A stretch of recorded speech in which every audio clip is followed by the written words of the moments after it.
Bloggy Friend Show.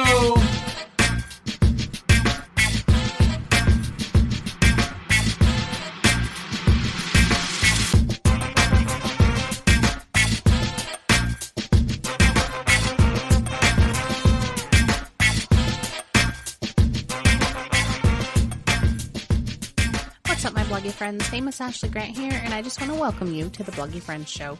We're so excited to have you join us on this journey of sharing our knowledge and experiences with you. Whether you're a blogger, a content creator, or just someone who's interested in learning more about the digital world, we've got something for you.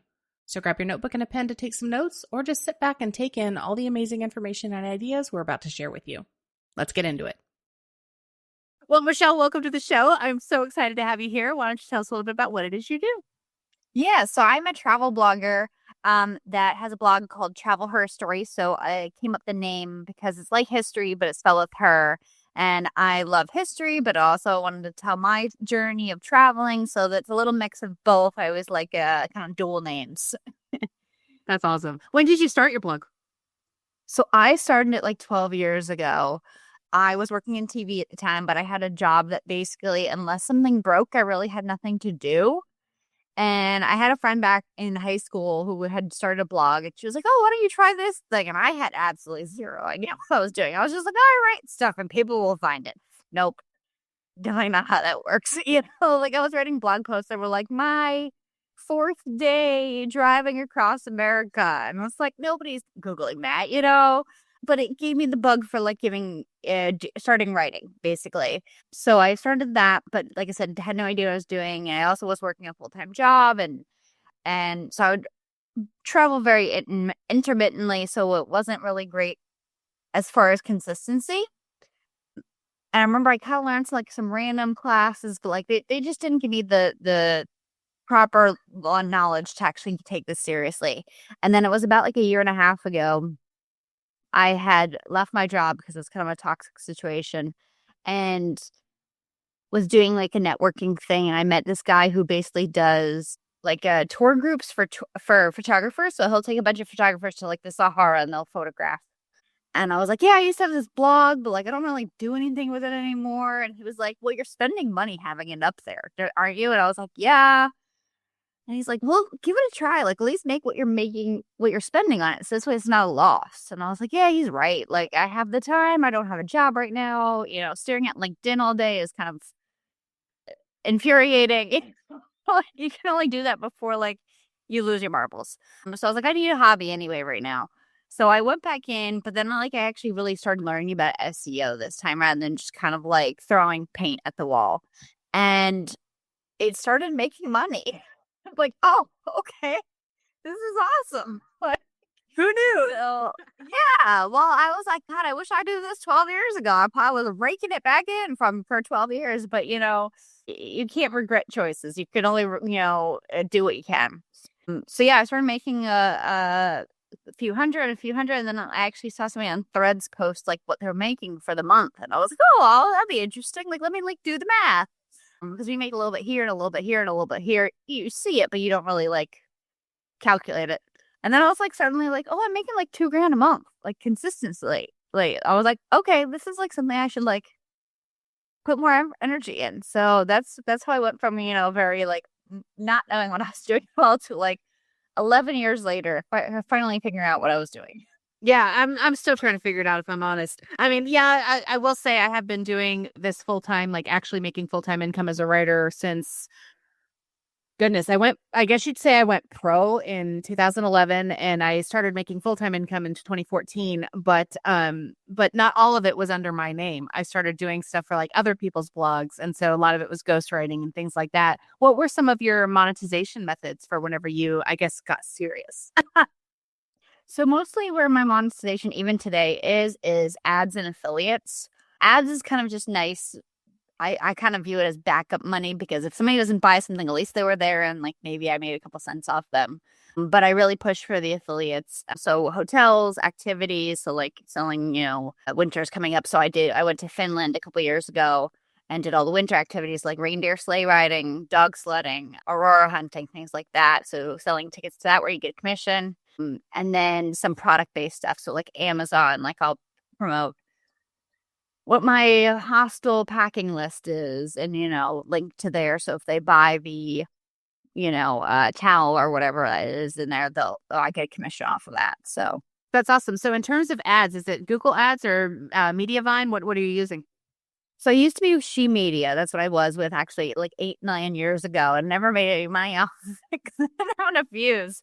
So when I joined back up to like getting serious, I was still with them. So at first I was with them and actually I know a lot of bloggers who like don't like them, but I've never really had any issue with them. I just went up switching to Journey because when Journey first launched, Journey is like kind of like Mediavine's like little sister where they like let people under 50,000 views in, or 50,000 sessions.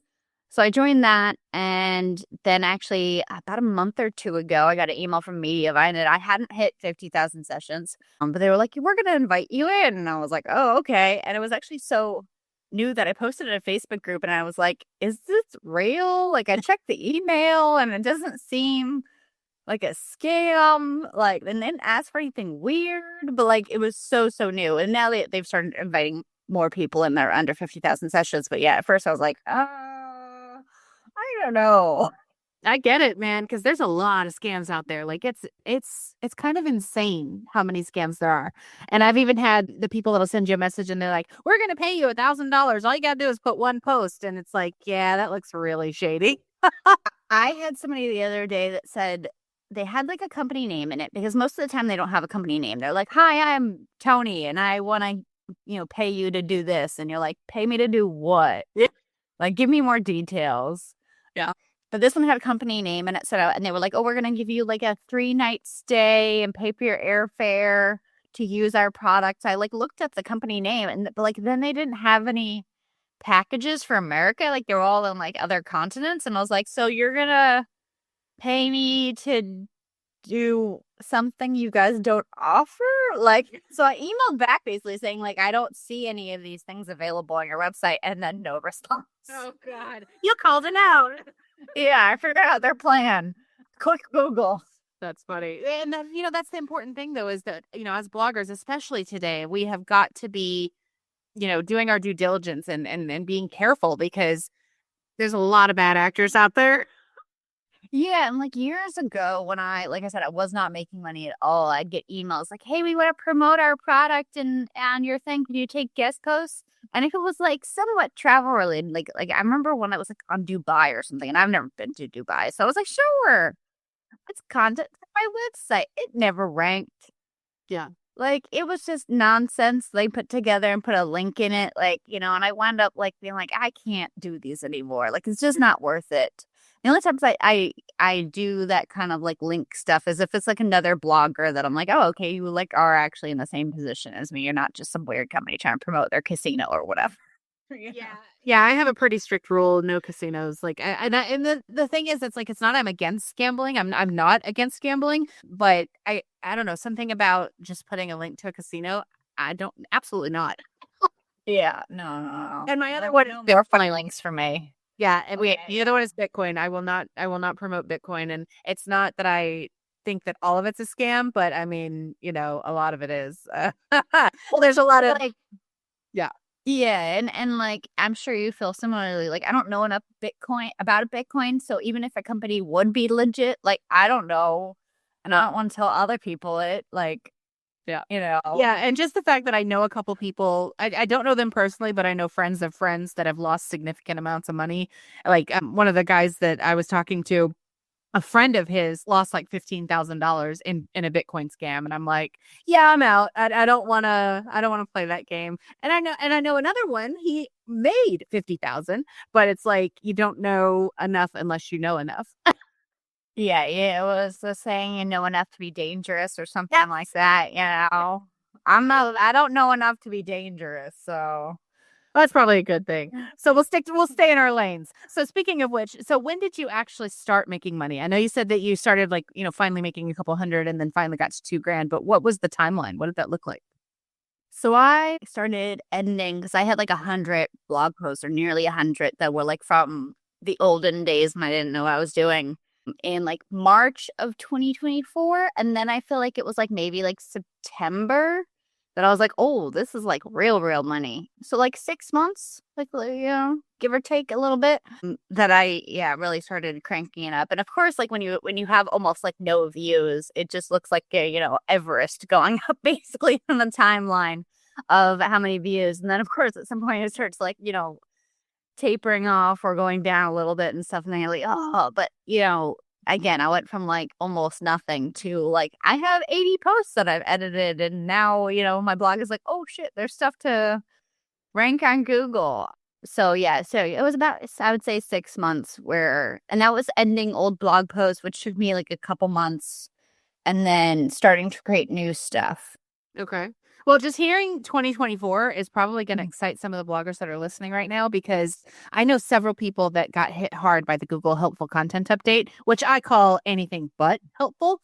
So I'm curious, like, do you think that the content update helped you, or that you just were already doing different things and so it didn't really impact you? So like I know like they've had like a couple different updates, and I think, because I'm trying to remember, would you know that when they had that like big one that really shook everybody up? Because I don't. It feels like it was 2023. It feels like it was like either 2022 or 2023. So I think I was like on the aftermath of that. So I think maybe whatever I was doing, Google's like, oh, this is somebody different. Like, we're not gonna. And I obviously don't know for sure. I'm just guessing because Google's not gonna tell us anything. Yeah, people constantly ask me, like, how do you rank? I was like, well, you have these 200 guesses that you make every time.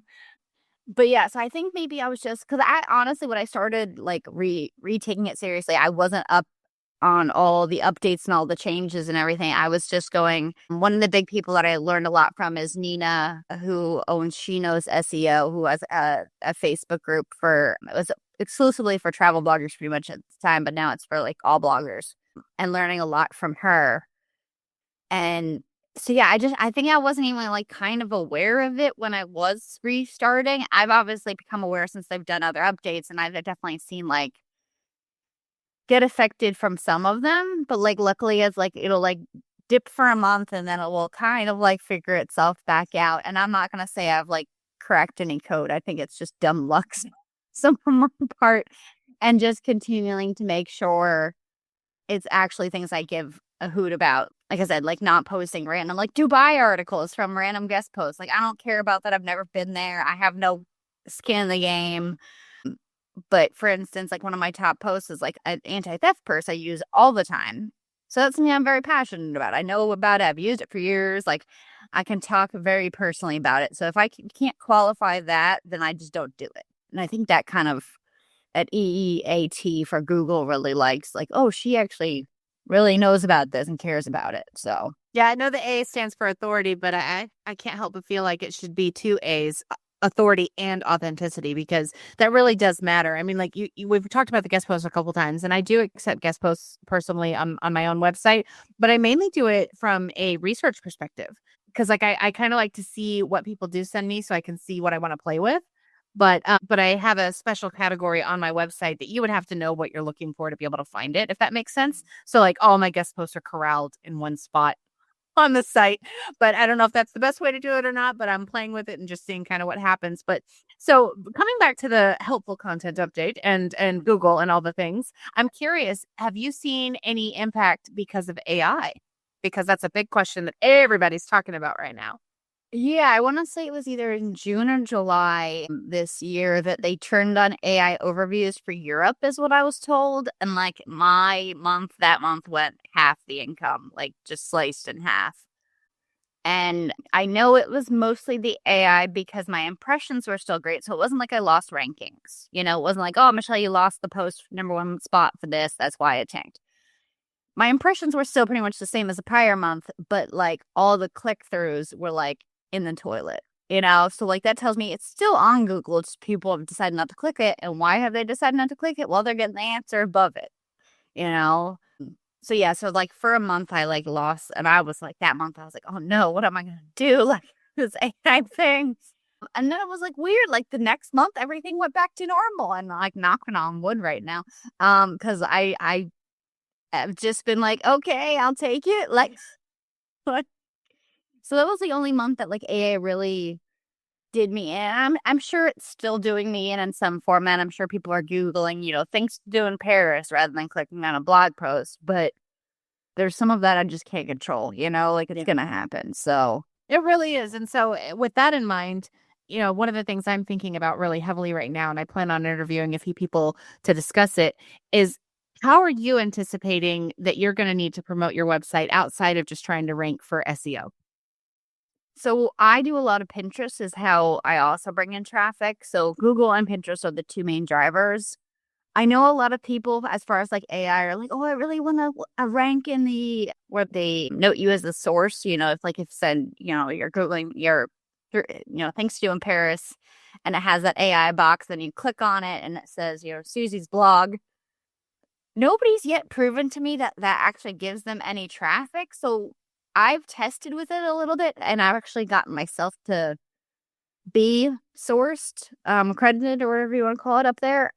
But I've never seen, I've got like maybe 50 AI views a month. It's according to my Google Analytics. So like until somebody's like, oh, I'm getting like 10,000 views a month from that, I just don't.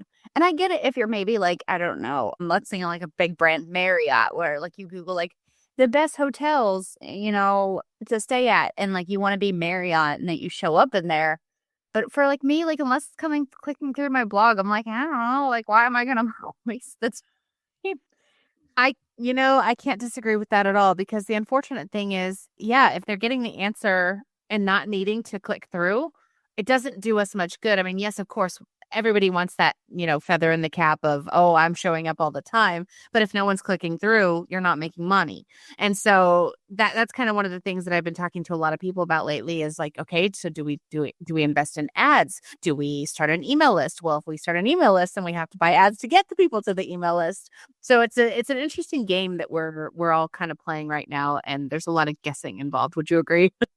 Oh yeah, 100% guessing. And as far as email lists, like I've done email lists for other companies where I've like been the person like hired to do their email list. So it's not that I don't know how to do it, but for me as like a blogger, I just never really invested in it. I have started a little bit to start investing in it, partly because I wrote a book and I want to promote that to people. But also, like, I've seen people who are like ranking the #1 spot where they'll have like a travel guide and they're like, oh, do you don't have enough time? Click this and give me your email and I'll email you the travel guide. So I'm like, okay, like I'll test that out. Has it been super successful so far? No. But to your point of like, you just got to guess and hope something works. But as far as like imparting any wisdom on people, Google and Pinterest are still my main drivers. The only other thing I'm kind of testing out now is definitely like, when you Google something and it will like show like Instagram videos and TikTok videos and whatever. And I'm not a big video person. I kind of hate editing. As far as somebody who used to work in TV and post-production, it's hilarious that I hate editing, but I do. But I've definitely started to like upload all those like little clips or do like TikTok videos.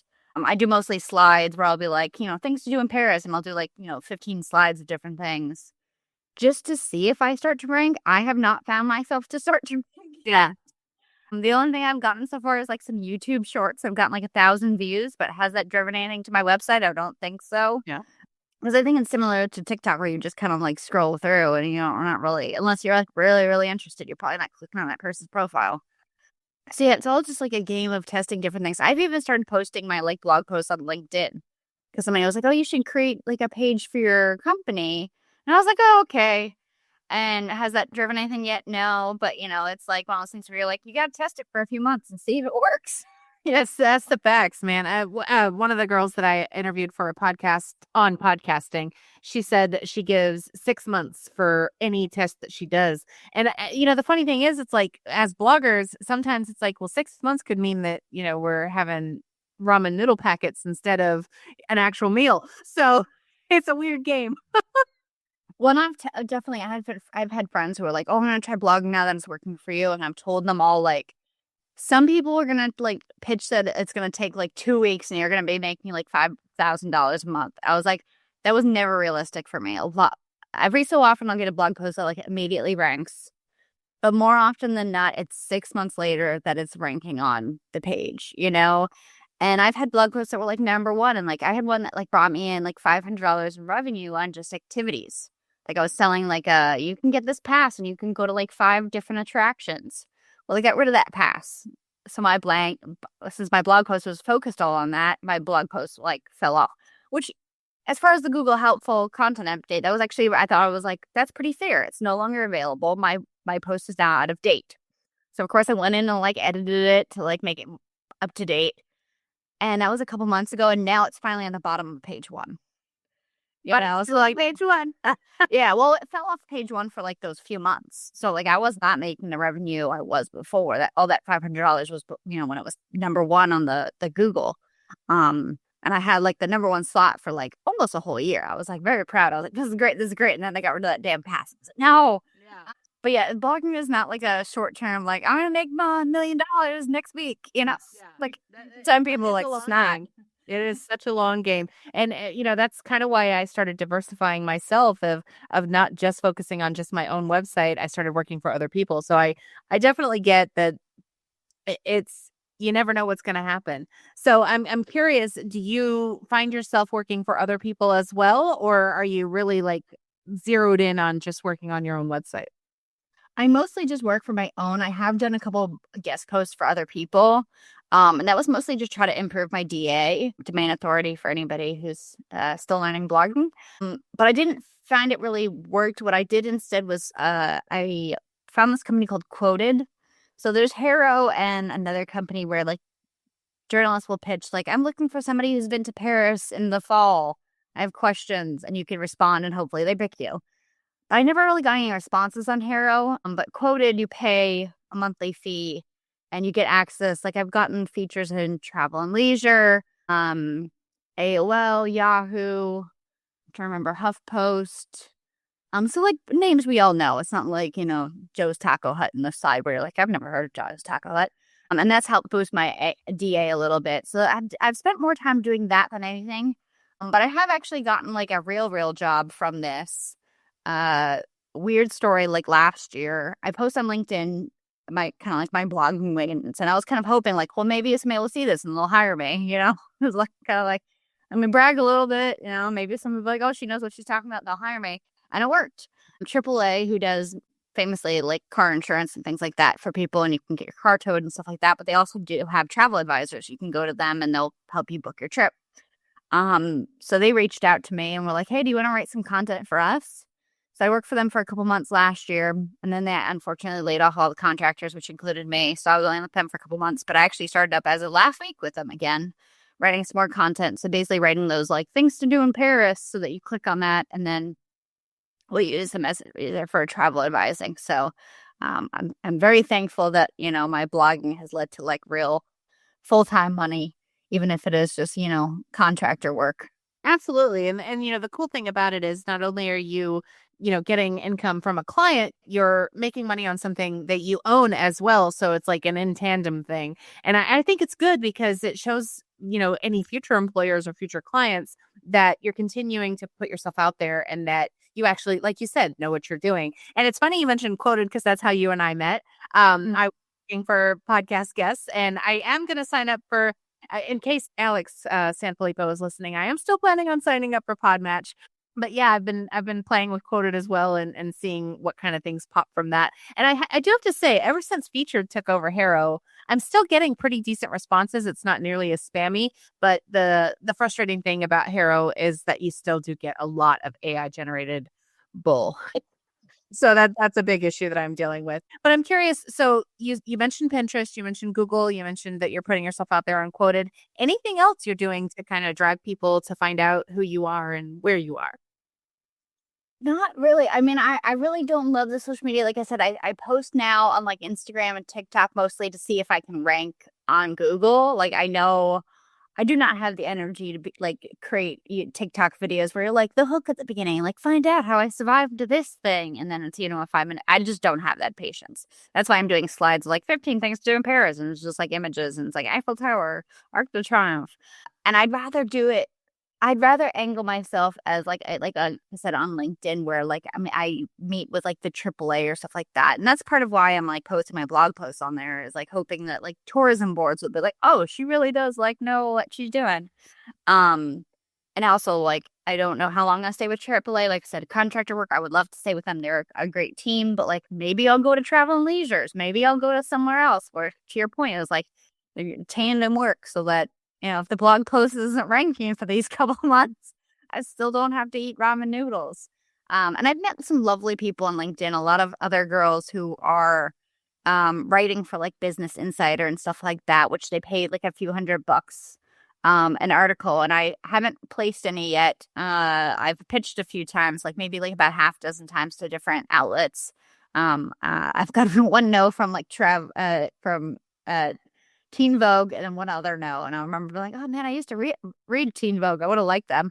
But you gotta you gotta keep like finding ways, and I'd rather do that than kind of like guest post for like a random site where I'm like, well, this is like a 2DA site. I don't know what those are gonna do for me. I'd rather dive into like the professional writer side, where you're like, oh, I wrote for Business Insider and Travel and Leisure and Condé Nast or whoever is, offering up spots. But I think I just got to get better at pitching. And I've been told from people who have been pitching for quite a while and doing it successfully, that's been kind of dry the last couple months. So I was like, maybe it's not me. Maybe in the new year it will. A lot of people, they say past Halloween, people kind of start shutting down for holidays already. So maybe that's what it is. That's kind of true. And then it picks up like, I used to actually, speaking of the ghostwriting that I said that I had done, some of the ghostwriting clients I had were actually travel agents. That's how I began with the ghostwriting side of things. Is a bunch of travel agents needed content for their websites and they didn't have time to write it. They wanted to just sell their packages. So yeah, I definitely understand the ebbs and flows of when people are booking trips and things like that. So I'm curious, with the affiliate sales that you're doing, how do you find your affiliate partners? So I've signed up for a couple different ones. I used to, when I first started, again, I had no idea what I was doing. So I'd sign up for like random ones. What I found is most successful is I really love Stay 22. They do hotels, get your guide activities, and they've just started retail. So you can like do, I think it's like Best Buy and Nike and Target and maybe Walmart. Nordstrom's I know is one of them. So you can basically get commissions through those brands as well, not just the hotels and the activities. But they have some great AI tools where if like somebody's like, like I have a bunch of posts on Paris. So if you're on my things to do post, and then you're on my 3 days in Paris post, and then you're on my how to be safe in Paris post, it's gonna like the AI is gonna be like, oh wow, they're really like keen to go to Paris. And it will kind of shoot you off into some like hotel booking pages. And that's where I get a lot of my bookings, is that like it's like, oh yeah, you might be interested in this. They also have some great AI where it will like find text. Maybe I didn't like highlight this hotel is near the Eiffel Tower. It will link it automatically for me to an affiliate link. So it takes a lot of the work out that you would normally do. And I'm not saying don't link to anything. Like don't rely on this tool 100% if you're selling some specific hotel.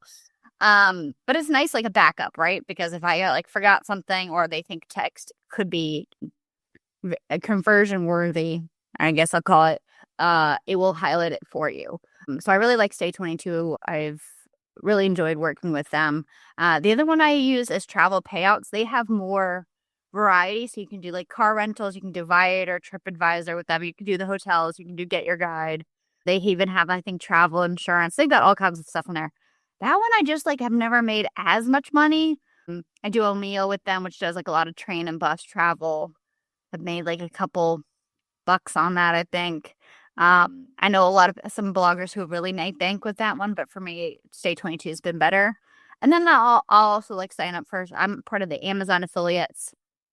So again, like if I do my hostel list and I, do like, you need this padlock and you need this towel and you need these flip-flops or whatever, a link. The nice thing about Amazon though is even if they don't buy the thing I'm promoting, let's say like the padlock, but they buy their coffee because they always get their coffee off Amazon, I still get a commission because they came through my link. So I've seen I hear that. Oh, yeah. That brings up some good memories for me. I posted my most popular current post as of the time of this recording in November 2025 is I did a recipe for the Bonefish Hawaiian Orchid Martini. That is like the most popular thing I have on my website. And I linked to a coconut syrup by Monin. Well, people click that they don't buy the syrup, but like someone bought an Xbox, someone bought a Dyson hairdryer, someone like all kinds of crazy stuff. And so it's fun that like I'll get $12, which pays for the martini because they clicked the Monin. Yeah, no, I've been the same where I've been like, what the hell did somebody buy today? And then I'll look at it as like car parts. Yeah. You know, like I'm like, and no car part is like under $100. We all know that, you know? So I was like, there was one day that I was like, I made like a good amount in affiliates. And I was like, what did somebody buy? This is like, oh, okay. All right. This makes a lot more sense. And that nicely picks up around Christmas because obviously everybody's shopping too. Because that is one thing I'm like, what you asked me, I was earlier working on, and I didn't mention is like making my blog a little more seasonality proof. So I have one location, Finland, that I did in winter. That's like my, winter travel post. But the rest of them are pretty like either evergreen or more summery stuff, going to Europe in summer. So that's another thing I'm working on. But yeah, Amazon, like if you're not part of Amazon, I mean, I don't love Jeff Bezos, but I do like Benny. But absolutely, and it's such a low barrier to entry. It's just it's really good. But so it sounds like you need to create a travel gift guide. Yeah, that is definitely one of those things that I'm like, I gotta keep doing this. I keep because that's how some of the ones I'm quoted, like they've been like, what's the 10 items you want for Christmas? And I'll be like, you need these items. So you need to write your own. Absolutely. I need to write my own. That's one of those things that I'm like, I'm working on my pillar post right now. Hence I've written like 15 posts on Paris. I've written like 20 some odd on Austria, 20 some odd on Greece. And then anybody who's listening is like, what's a pillar post? Rather than writing one article on a post, you write as much as you can, basically. So whether that's where to stay, the itinerary, travel tips, how to get there, restaurant guide, whatever it is, just so that Google's like, oh, they know this thing, and they don't just know like one section of this little thing. So that's mostly what I've been working on. But yeah, no, I need to do gift guides because I do very well with products. I mean, some of my top posts are products. Yeah. And those one again, like I usually link to an Amazon or some kind of other. Some of them I partnered with directly, so I don't link to Amazon. I'll link to their dedicated affiliate program, and still have done well with those. So yeah, I think products are easy for me because I will not write about it unless they've sent it to me. So I have the photos with me with it. I can be like, I used this on X trip wherever I was going, and it did XYZ, and I liked X, but I hated Z, whatever it is. So yeah, product posts do very well for me. Those are fun. So I'm curious with, travel, obviously you're doing a travel website. How often do you travel? I spent 4.5 months in Europe this summer. That was the longest I've been gone. That's awesome. And I went with no return ticket. It was mostly I had family things that I had to come back for that wound up making me come home. Else I probably would have been still over there because people have been like, how's it being home? And I'm like, yeah. Like, I go back. Take me back. Oh, I'll go back. I was running out of Shangrin days. It was bad. As an American, you could have 90 in a 180-day period. And I think I used 63. So I was like, I'm pushing the limit, Yeah. But yeah, so I did 4.5 months in Europe. Last year, December to January, I was in Mexico and Bacalar. Before that, I was in, I think, Finland and Sweden. So I'm actually honestly 2 to 3 years behind on posts because I've been doing the pillar posts of destinations I did, a little while back. So people have been I've met on travels. I met people in Poland this year, and I met people in Belfast and Budapest, and whatever. And they're like, oh, where's the post where I met you? I'm like, it's not there yet. Yeah. I'm working on it. It's in the queue. It's it's got all these other posts that I got to do first. Yeah, I get it, man. And it makes me curious, though, whenever you're traveling and you're thinking about it in terms of, okay, I'm doing this for content, does it hurt your travel experience or does it enhance it? I had somebody ask me this recently, and I think because I really only do photos, it doesn't bug me so much. I think if I was sitting there and recording videos and was one of those people with the steady cam and making it perfect, which their videos look amazing, congrats to them. But I think that would take me out of the experience. As somebody who's just doing photos, I can kind of easily snap one and mentally go back into being a tourist for a second. I do take notes, if I'm oh, this thing really sucked. I was telling somebody the other day I did a tour in Turkey and the tour guide lost several people. So I'm going to remember that when I write the blog post. Like, we had to go back for them. Like, there was like 3 people they left behind. And I remember he asked me for a review at the end, and I was like, wow, the gall of this. You're like, you don't want a review from me, man. I was like, and really, we only went back because somebody else on the bus was like, these people from Saudi Arabia aren't on our bus. Yeah, so we would have kept going. Oh, God, that just transported me back to my honeymoon 20 years ago. I got left behind. I was on a excursion. We went on a cruise for our honeymoon, and we left behind by the bus in Belize, and it was like a 2-hour drive back to the port. And so we're like, okay, well, what do we do now? We're in a foreign country. Like, what do we do? And it just so happened we got very lucky. A different cruise ship had not left yet, and they let us sit on the stairs of their bus for the 2-hour drive back to town. So we got very lucky. Oh man, you really lucked out. I was on one in Thailand where we were like island hopping to like uninhabited islands. It's not like, a Hawaii island hopping where you'll be like, oh, I'll just go to the nearby resort and ask them. We left somebody behind, and then, but like, luckily we drove away. We see him from the shore, like waving his hands in the air. We went back, but I was just like, sitting there like, oh my God, like, what if he wasn't prompt enough about waving at us? I guess he could have got on one of the other boats that was sitting there, but I was just like, that. Like, what if it was the last boat? Like, I don't know. I just like, I'm one of those people. I'm like, what if? I was actually telling my friend the other day, he's like, he has kids, and he's like, how do you solo travel? And like, I was like, a lot of people will be concerned about like this speaking the same language. And I'm concerned about being left behind on this foreign country. Okay. I always introduce myself to the guide. I remember their name so that this way they're like, oh, that blonde girl from America, who asked me my name or was nice to me, whatever. Like, I can get them to hopefully remember me so that they're not like, where is she? Yeah. Like, So I was you just created another blog post you need to write. A what if I'm left behind? This is what you need to do to not get left behind. well, exactly. That's what my friend said. He's like, well, then you need to write that down so other people know, like, make sure you're rememberable so people you're not like ditched behind when they like forget, That's really solid advice. So we've talked about a lot, but one of the things that we also mentioned that I kind of want to circle back to, we talked about AI. I'm curious because everybody's asking about it again. Are you using AI in your writing? What are you doing with that? Yeah, I use it for like a lot of like outline creation. Because I realize it can't replace me. It's not gonna be scared in the ATM cave in Belize like I was, and talk about how I was excited it was like an Indiana Jones invention. Then I realized this was an adventure I wasn't prepared for.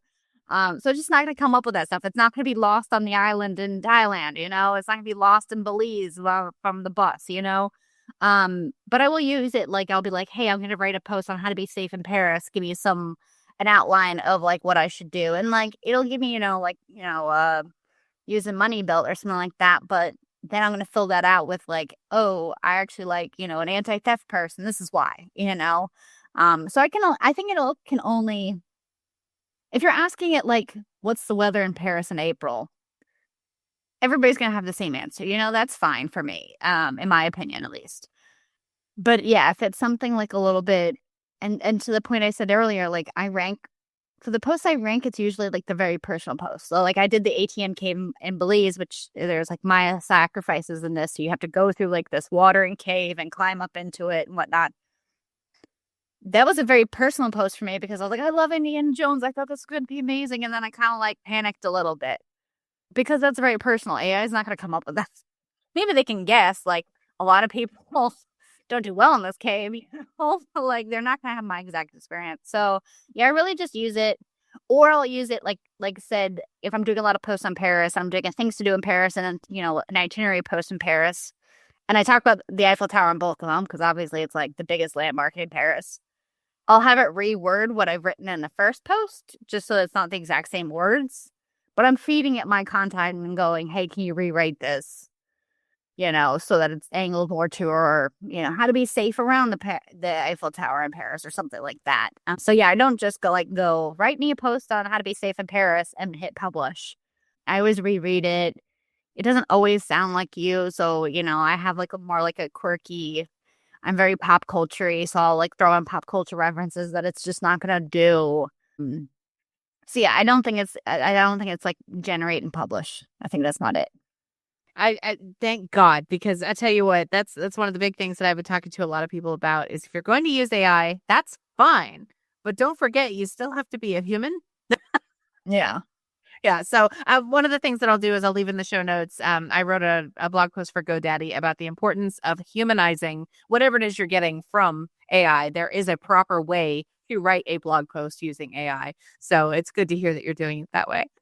Yeah, and I think I actually listened to your episode on using AI and I remember there was like a website you mentioned that you can find out if an article is generated by AI. I forget. Yes, I'll have to put that in the show notes as well. Copyscape does it, and then I'm actually going to go ahead and pull up the other one. Yeah, because I actually last night I was kind of testing it out because I was like, oh, this is interesting, and I put in some articles that I knew I had used AI for, and it told me 0%. It's probably because you went back and humanized it. Yeah, well, that's what I'm thinking, because I was just like, I definitely know I put in some prompts, to get some information, and I copy pasted it in there to see what it would say, and I was expecting it to say at least I don't know, a couple percent, maybe 5% or something like that, because like I said, for the outline, and it was 0, and I was like, oh yeah, I guess me going back.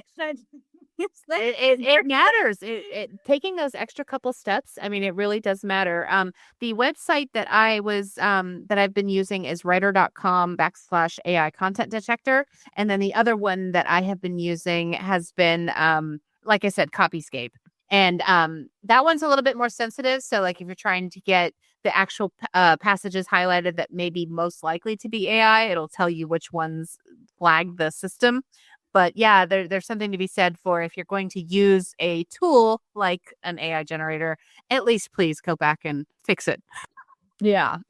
Make sure it sounds like you. Make sure it has your personal experience. Because again, it's not going to be Scared in Belize in the cave. It's not going to be Lost in Paris. It's not going to be Behind by the Tour Bus, Yeah. And those are the posts I think that people mostly enjoy reading. I mean, I can still think of blog posts that I really enjoyed reading. Well, the reason I went on that cave was because of, other people's blog posts, because they don't let you take your camera in, so you kind of just have to imagine what it looks like. Oh man, yeah, I think that we're going to see that a lot more, that people are going to be looking more for that human connection, that human element of, okay, yeah, everybody can have the same top 10 post, but there's nothing quite like saying, this is how I felt in that moment, and if you want to feel this, this is what you need to do.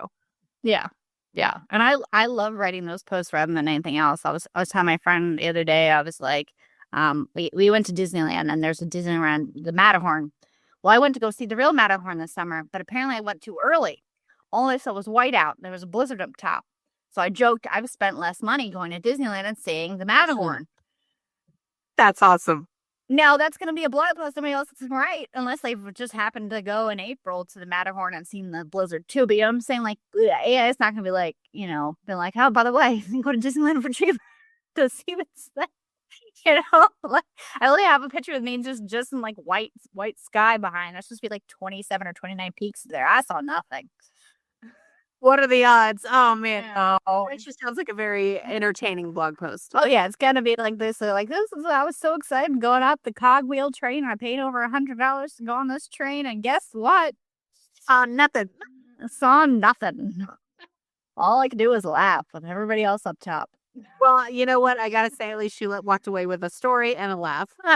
Yeah. At least that's one of those things not to do posts. Don't go in April. Yeah, that's it reminds me of what happened whenever I went to Paris. I wanted to see the gardens in Paris. And of course, when we went, none of the damn flowers had bloomed, but we just so happened it was about a week before Notre Dame burned.